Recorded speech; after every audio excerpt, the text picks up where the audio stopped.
नमस्कार बच्चों, आज मैं आपको एक दार्शनिक के बारे में बताऊंगा। वो दार्शनिक है रूसो। रूसो का नाम आपने सुना होगा, जिसका जन्म जिनेवा में हुआ और जिसका पूरा नाम जीन जैक्स रूसो था। तो जीन जैक्स रूसो फ्रांसीसी क्रांति का अग्रदूत कहलाता था। फ्रांसीसी क्रांति का अग्रदूत किसे कहा जाता है? तो आप उत्तर देंगे जीन जैक्स रूसो को या रूसो को। वह एक दार्शनिक था।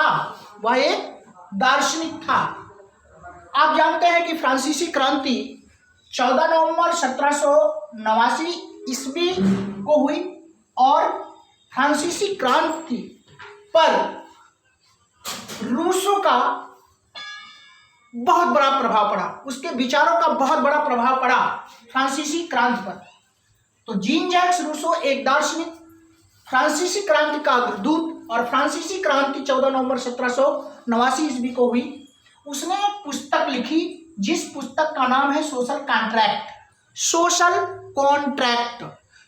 कॉन्ट्रैक्ट एक इंग्लिश वर्ड है, उसका हिंदी अर्थ है सामाजिक उपबंध या उसी का दूसरा नाम है सामाजिक अनुबंध, या उसी को हम कह सकते हैं सामाजिक संविदा, या उसी को कह सकते हैं सामाजिक समझौता।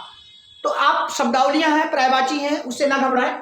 सोशल कॉन्ट्रैक्ट सामाजिक उपबंध, सामाजिक अनुबंध, सामाजिक संविदा और सामाजिक समझौता, वही सोशल कॉन्ट्रैक्ट की हिंदी है।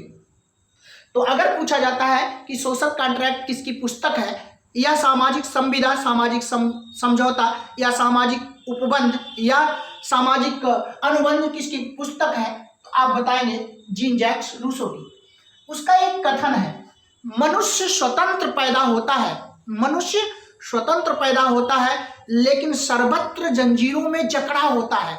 कितना अनुभवशाली व्यक्ति है वो दार्शनिक कि मनुष्य स्वतंत्र पैदा होता है परंतु सर्वत्र जंजीरों में जकड़ा रहता है।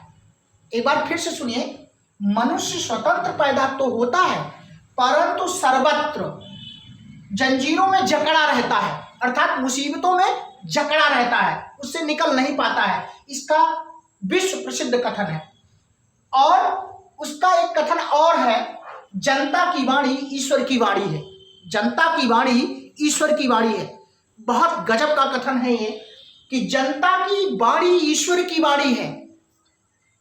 जनता की वाणी ईश्वर की वाणी है। और एक तथ्य उभर कर और सामने आता है, जब कोई भी संविधान की बात होती है, किसी भी संविधान की बात होती है, तो इंग्लिश में जो संविधान लिखा गया है उसमें बी द पीपल ऑफ किसी भी देश का, यहीं से शुरुआत होती है। किसी भी संविधान की, भारतीय संविधान की, be the people of India,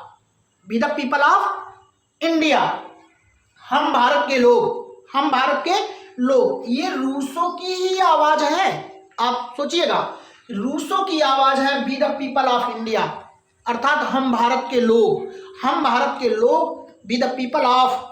जो शब्द है, वो जो वर्ड है, ये सेंटेंस है, ये रूसो की आवाज है, रूसो के द्वारा गढ़ा गया है। और उसने एक नारा दिया, प्रकृति की ओर लौटो, क्योंकि वो ऊब गया था, प्रकृति में ही समा जाना चाहता था और कहता था कि हे ईश्वर, हे प्रकृति, अगर कहीं हो तो मेरा वो भोलापन लौटा दे, बचपन वाला भोलापन लौटा दे, जब मैं घुटरुअन चला करता था और तुतला के बोला करता था, उसमें ज्यादा खुशियां थी।